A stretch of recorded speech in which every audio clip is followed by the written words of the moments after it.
Bonjour tout le monde et bienvenue à cette entrevue en direct pour l'activité d'exploration Je m'oriente en live proposée par l'organisme Jeunes Explo stage d'un jour. On est très heureux à Jeunes Explo de vous offrir cette chance d'exploration-là à vous les jeunes à la maison afin de vous aider, vous éclairer dans votre processus de choix scolaire et professionnel. Je me présente, mon nom est Audrey-Anne Cloutier-Côté, je suis chargée de projet à l'organisme et c'est moi aujourd'hui qui sera votre animatrice pour cette entrevue bien spéciale. Donc comme vous le savez sans doute les jeunes à l'écoute, cette semaine c'est la semaine thématique du sport et on est très heureux de recevoir pour la toute première fois à nos lives une physiothérapeute. Donc, on est en compagnie de Madame Isabelle Chaumont. Bonjour, Madame Chaumont. Bonjour. Bien, vraiment, un énorme merci d'avoir accepté notre invitation parce que la profession de physiothérapeute, ça rejoint énormément de jeunes à chaque édition. Donc, ça va être une belle occasion pour nous aujourd'hui d'en apprendre plus sur votre quotidien. Ça me fait plaisir d'être avec vous. Ça va être un plaisir.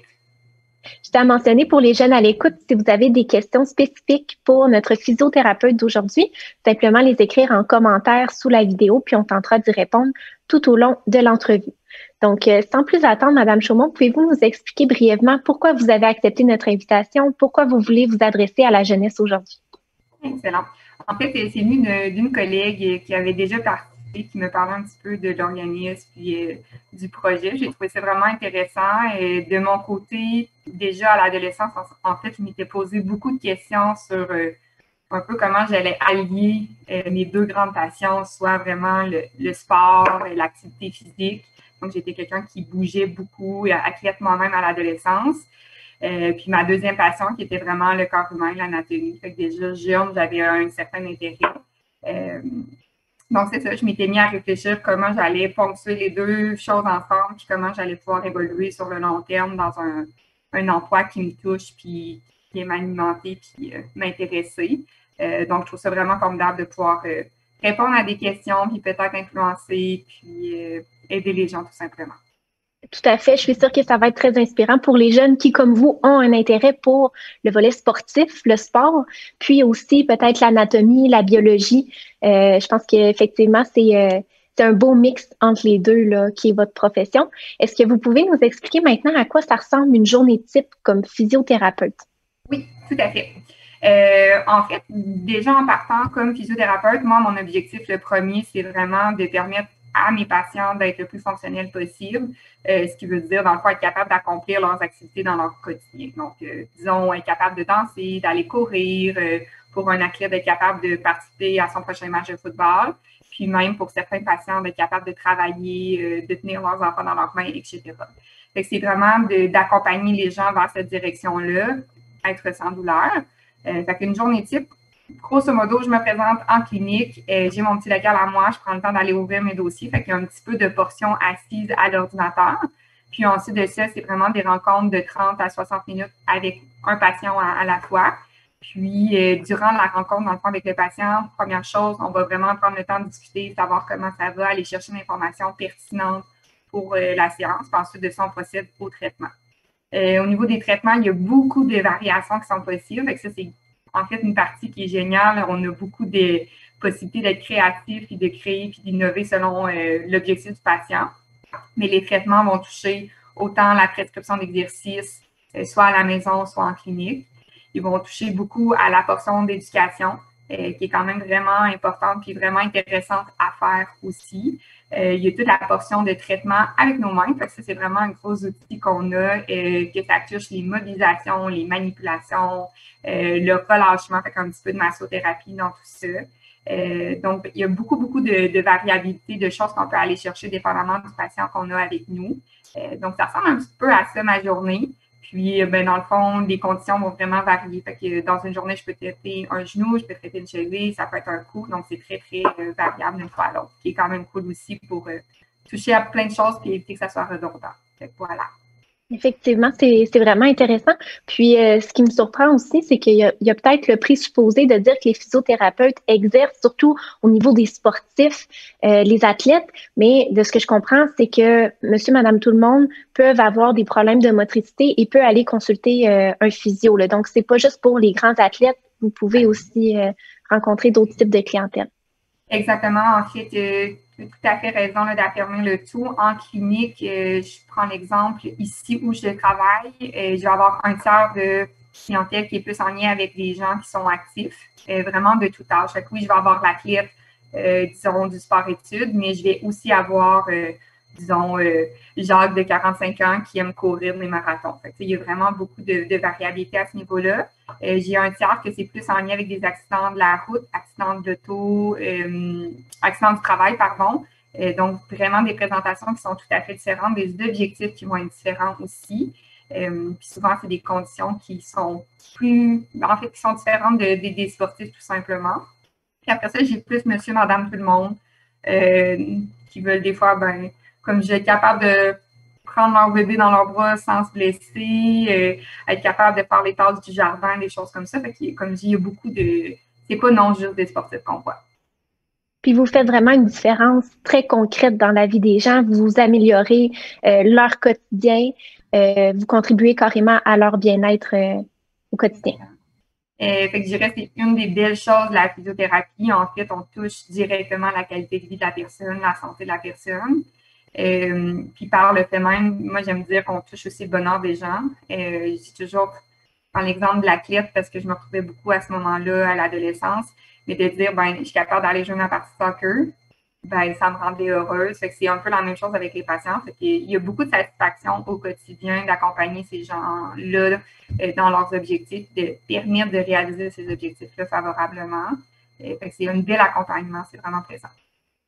Vous avez mentionné tout à l'heure qu'en début de journée, vous regardez vos dossiers de chaque patient. J'aimerais savoir, en fait, quels sont les matériels que vous pouvez utiliser ou les outils qui favorisent justement soit l'évaluation ou le traitement auprès de vos patients. Tout à fait.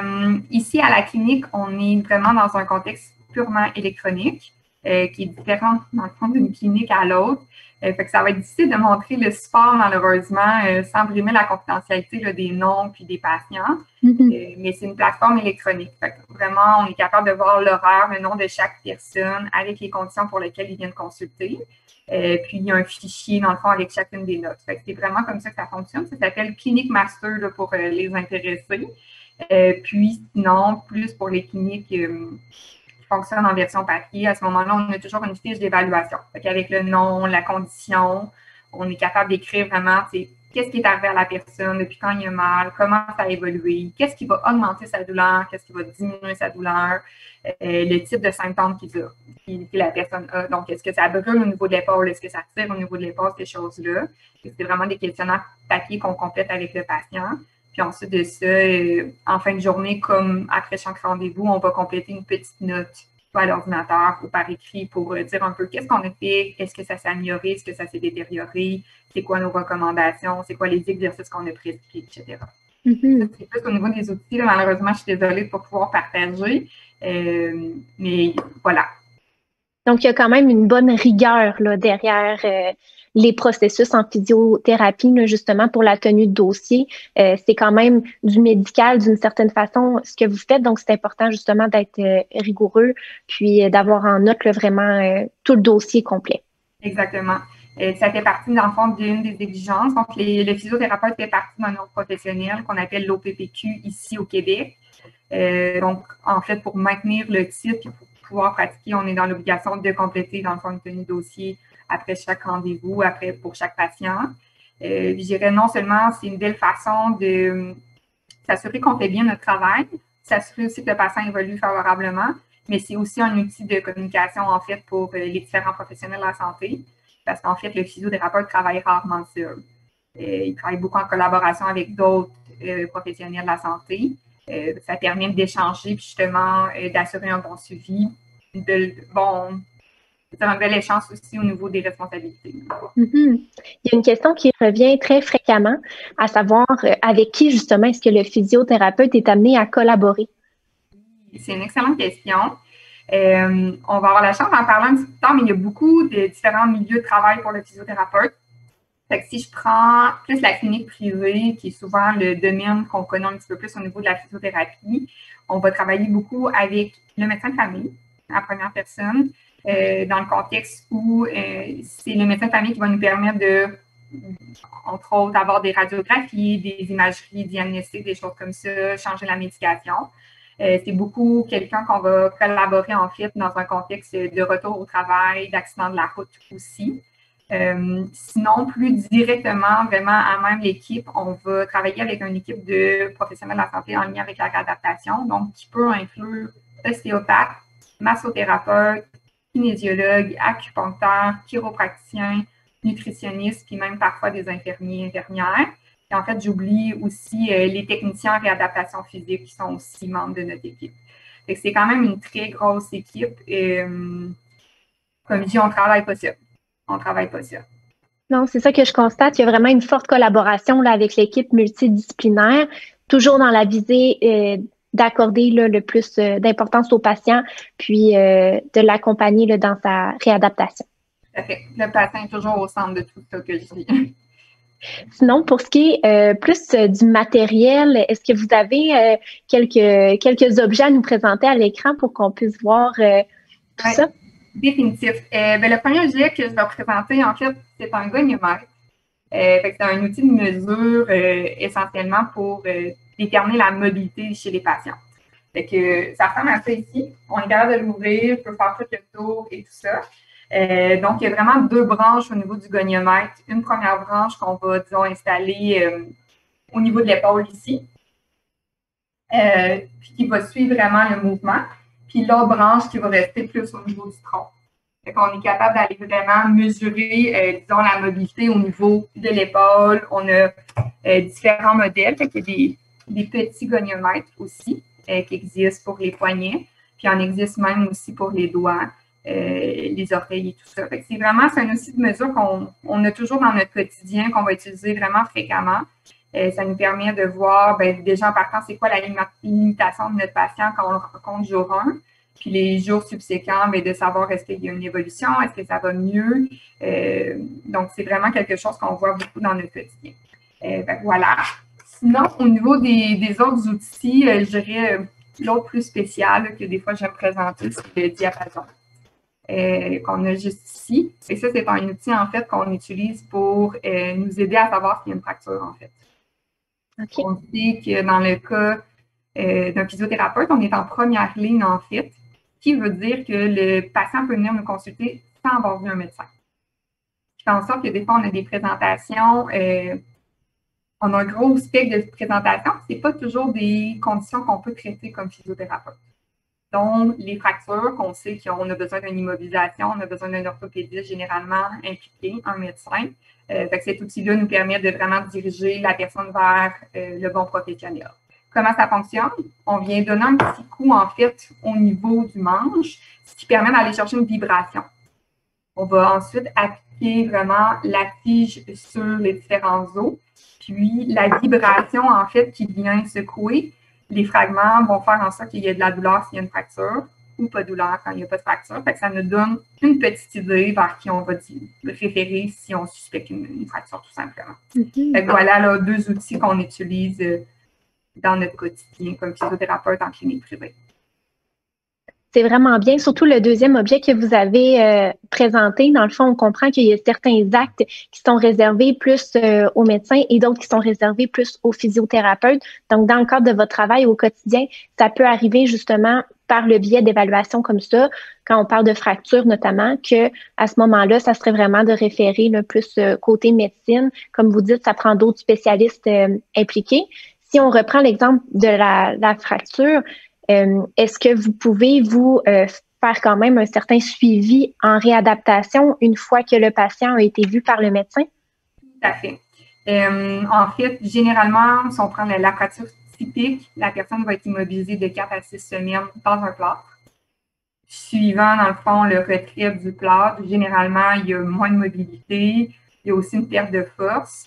Puis des fois, il y a encore de la douleur même. Donc, c'est là que le physiothérapeute vient vraiment s'activer puis collaborer avec le patient pour justement rétablir la mobilité. Disons, un poignet, d'aller mobiliser le poignet pour aller gagner plus de mobilité, travailler avec des exercices de force au niveau de la main, travailler les petits mouvements fins aussi. Donc, c'est vraiment là que le rôle du physio intervient. Puis, en fait, je partage aussi cette bonne nouvelle-là, mais depuis 1 an, les physiothérapeutes ont le droit de prescrire des radiographies lorsqu'il y a des traumas, en fait, les premiers 48 heures.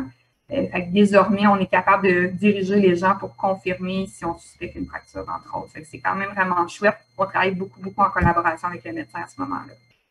Vraiment intéressant. Il y a une autre question justement un peu dans le même sens de la radiographie, puis le fait de pouvoir prescrire là, certains examens. Est-ce que la prescription de médicaments, ça vous appartient comme physiothérapeute ou c'est vraiment au médecin? C'est tout à fait réservé aux médecins ou aux pharmaciens, en fait. Donc, ça, c'est vraiment des choses qui sortent de notre domaine de pratique, de notre champ de pratique. Donc, le physiothérapeute en tant que tel ne devrait pas recommander ou donner son opinion sur une prise de médication, un type de médication ou quoi que ce soit. Donc, c'est vraiment de sa responsabilité de dire, selon son raisonnement, la médication pourrait être pertinente, alors il réfère vers le professionnel de la santé qui a cette charge-là, dont le médecin, et de plus en plus les pharmaciens aussi, qui sont vraiment, en fait, un atout aussi pour les physios, là, surtout en clinique privée. Totalement, c'est bien de le préciser parce que justement, des fois, ça peut porter à confusion sur ce qui est permis, ce qui n'est pas permis. Mais somme toute, vos actes professionnels sont régis par votre ordre professionnel qui est obligatoire pour exercer comme physiothérapeute, comme vous l'avez mentionné, pour faire partie de l'ordre. Tout ça pour protéger justement la clientèle, les patients. Si on parle maintenant de la formation, qu'est-ce que ça prend comme bagage académique pour faire partie de l'ordre professionnel et exercer sa profession de physiothérapeute? Oui, fait qu'en fait, au niveau du Québec, essentiellement, la formation, c'est les 2 ans ou 3 ans là, au niveau du cégep. Généralement, plus les sciences humaines, la technique de réadaptation physique aussi là, pour le programme de TRP. Donc, c'est 2 ponts qui nous permettent d'accéder, dans le fond, au niveau universitaire. Puis au niveau universitaire, la façon dont ça fonctionne ici au Québec, c'est un bac maîtrise d'une durée de 4 ans. Donc, les gens sont vraiment acceptés pour le bac qui dure 3 ans. Puis ensuite de ça, il y a une continuation qui se fait, une continuité, pardon, pour la dernière année qui est en fait la maîtrise. Puis, suite à cette formation-là, dans le fond, le candidat passe un dernier gros examen qui est un petit peu stressant. Et puis, ensuite de ça, il peut pratiquer là, comme physiothérapeute. Il y a quand même d'autres possibilités. Je prends mon exemple. Mon parcours, en fait, moi, je l'ai fait complètement en Ontario. Donc, il y a vraiment d'autres façons de procéder. Il y a d'autres chemins qui sont possibles aussi. En Ontario, la différence, les cégeps ne sont pas obligatoires. Donc, dans mon cas, je n'avais pas fait de cégep. J'ai commencé directement à l'université dans un baccalauréat de 4 ans en kinésiologie, où j'ai vraiment été chercher beaucoup d'expérience dans la prescription d'exercices, déjà au niveau de l'anatomie, chose que j'ai beaucoup aimée. Puis ensuite de ça, j'ai poursuivi 2 ans de maîtrise, dans le fond, en physiothérapie. Donc, c'est aussi un chemin qui est possible. Puis, autant comme étudiant au Québec, étudiant dans d'autres provinces du Canada, il y a la possibilité de travailler au Québec sans problématique ou de travailler ailleurs dans le Canada. C'est vraiment les 2 grands parcours possibles à ce stade. C'est intéressant, puis ça peut rejoindre justement les intérêts des jeunes qui s'apprêtent à terminer leur secondaire 5. Comme vous avez expliqué, au Québec, en fait, il y aurait 2 options. Passage par le parcours plus général au cégep en sciences nature pour avoir une bonne base justement en anatomie, en physique et chimie. Ça peut toujours servir. Ensuite, on fait sa demande d'admission au baccalauréat. Pour une durée de 4 ans, ce qui inclut, si je ne me trompe pas, la maîtrise. C'est ce que vous avez mentionné. Exactement. Excellent. Donc, un parcours de 4 ans à l'université pour ensuite faire l'examen et faire partie de l'ordre. Puis, vous avez mentionné aussi l'aspect de la technique au collégial qui peut être intéressant. Vous avez dit c'est la technique en réadaptation? Exactement. En fait, je pense qu'ils viennent de changer de nom, le technologue en réadaptation physique. Donc, c'est vraiment quelqu'un qui va accompagner les patients dans les traitements, mais qui ne peut pas faire de l'évaluation. Donc, la première rencontre avec le patient, c'est toujours une évaluation. On essaie de voir c'est quoi ses objectifs, d'établir un diagnostic. Donc, disons, il s'est disloqué l'épaule, on va faire l'évaluation de la stabilité, de la force et tout ça. Puis ensuite de ça, on peut déléguer à notre collègue pour vraiment traiter. Fait que c'est le technologue qui va être responsable de cette composante-là. Donc, c'est une formation de 3 ans au cégep. Fait que c'est vraiment un programme qui est appliqué, c'est une technique. Donc, oui, il y a des cours généraux dans les premières années, mais déjà, on va vraiment aller chercher beaucoup d'anatomie, beaucoup de traitements, prescription d'exercice. C'est un très, très beau programme, en fait. Là. Vraiment intéressant. Puis, ça permet aussi, justement, la passerelle deck-back. Donc, si vous voulez faire la technique pour déjà explorer un peu plus concrètement à quoi ça ressemble l'environnement, faire des stages, toucher un peu plus à l'anatomie, je pense que ça pourrait être une belle option aussi pour les jeunes de faire le niveau technique au collégial et ensuite faire sa demande d'admission au baccalauréat pour poursuivre et éventuellement devenir physio. Tout à fait. Je prends l'exemple d'un collègue ici. En fait, il a fait sa technique de 3 ans. Il travaille, puis pendant qu'il travaille, ben, il continue son bac en physio. Il est vraiment, vraiment cool, dans le sens qu'il va chercher de l'expérience, il est déjà en contact avec les patients, il peut appliquer ce qu'il apprend aussi rapidement. Donc, c'est un parcours qui est super intéressant. Si on revient sur votre parcours personnel, vous avez mentionné qu'au départ, vous aviez orienté votre formation plus vers le volet kinésiologie. Il y a une question qui revient extrêmement fréquemment. Quelle est la différence entre un physio et un kinésiologue? Tout à fait. C'est une très bonne question. Le kinésiologue, en fait, c'est un professionnel de la santé qui a pour objectif la prescription d'exercice. Donc, il veut accompagner le patient dans différents objectifs, que ce soit la remise en forme, que ce soit la récupération suite à un arrêt cardiaque, que ce soit d'aller aux Jeux olympiques. Donc, le kinésiologue va vraiment accompagner ces patients-là via une prescription d'exercice, un programme d'exercice. C'est vraiment ses tâches à lui, c'est les actes dans lesquels il va pouvoir évoluer. Le physiothérapeute, comme on disait, son objectif, c'est vraiment de permettre aux patients généralement d'être fonctionnels, d'avoir toute sa mobilité. Donc, oui, il va pouvoir prescrire aussi des exercices, mais il y a aussi d'autres modalités de traitement dans son coffre à outils, si je peux dire ça comme ça, qui permet d'accompagner le patient. Selon moi, les physiothérapeutes qui travaillent en clinique privée avec les athlètes vont toujours faire un petit peu de kinésiologie dans leur pratique. Parce qu'il y a beaucoup de composantes où on va prescrire des exercices. Donc, comme je dis, il y a une différence à faire, mais les deux sont meilleurs amis. Totalement. Puis si on revient avec votre belle équipe multidisciplinaire, j'imagine que vous êtes amené là, fréquemment justement à travailler avec les kinésiologues. Oui, tout à fait. En plus, je ne l'avais pas mentionné tantôt, mais effectivement, les kinésiologues font aussi partie de cette équipe-là. Puis je me permets un petit ajout, aussi les pharmaciens. On les voit moins souvent. Souvent, c'est plus des échanges par écrit, mais aussi ils travaillent en collaboration avec nous. On en a parlé un peu plus, en fait, on a effleuré le sujet au début de l'entrevue, mais quels sont les secteurs d'activité possibles une fois qu'on détient son titre de physiothérapeute? Dans quel environnement de travail est-ce qu'on peut travailler? Oui, tout à fait. La plus belle des questions, puis je dirais que c'est une des plus belles choses en fait en physiothérapie, c'est qu'il y a beaucoup de possibilités. Puis, selon moi, elles sont tous intéressantes. C'est vraiment génial. Il y a 3 grands champs de pratique au niveau de la physiothérapie, la cardiologie, la neurologie et tout ce qu'on appelle l'orthopédie ou le musculo-squelettique, donc tout ce qui a rapport aux muscles, aux tendons, aux ligaments, aux os. Donc, c'est vraiment comme ça qu'on va différencier. Fait que déjà, dans notre programme comme physiothérapeute, on va essayer d'aller toucher dans nos stages à chacun des domaines. La neurologie va vraiment englober, oui, les accidents de la route, donc des gens qui vont être paralysés, mais aussi toutes les conditions neurologiques comme le Parkinson, la sclérose en plaques, d'autres maladies, des fois qu'on entend moins parler également.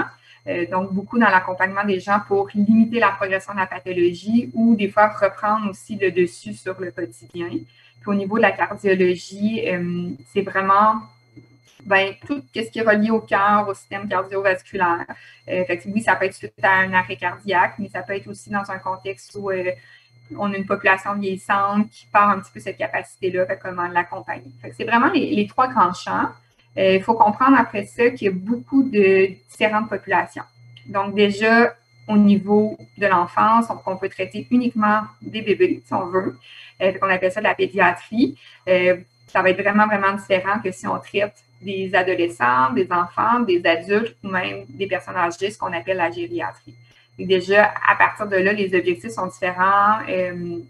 La réalité du système est différente aussi. Donc, c'est vraiment ces transferts-là. Puis finalement, comme on avait parlé, en fait, ça ressemble à ça pour les populations. Puis, sinon, si on applique ça plus dans des milieux de travail, Il y a vraiment la clinique privée, comme on entend souvent parler, fait plus les rendez-vous 1 à 1.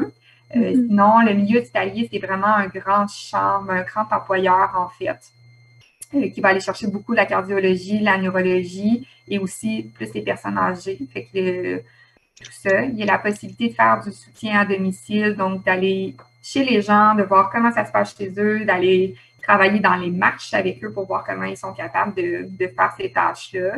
Il y a la possibilité de faire du sportif aussi, d'accompagner les équipes soit sur le bord du terrain, de faire les tapings avant les matchs. Donc, il y a quand même beaucoup de champs de pratique. Puis, il y a même des physiothérapeutes qui vont travailler plus en enseignement ou même en recherche.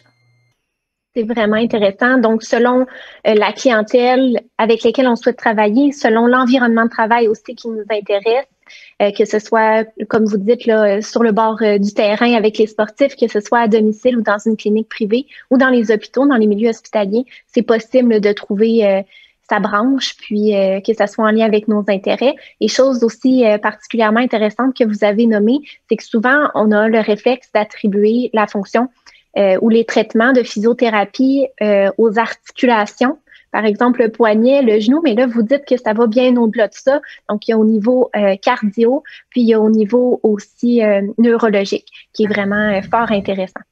Oui, vraiment. Puis, c'est toutes des choses qui s'interconnectent. Fait que même en clinique privée, il y a des cliniques privées qui vont travailler en neurologie purement pour accompagner les gens. Fait que, il y a beaucoup d'interconnexions. Puis, de moi, de mon côté, j'avais toujours vu que je voulais travailler dans une clinique privée. Puis, quand j'ai fait mes stages, je me dis, oh merde, tout est le fun, en fait.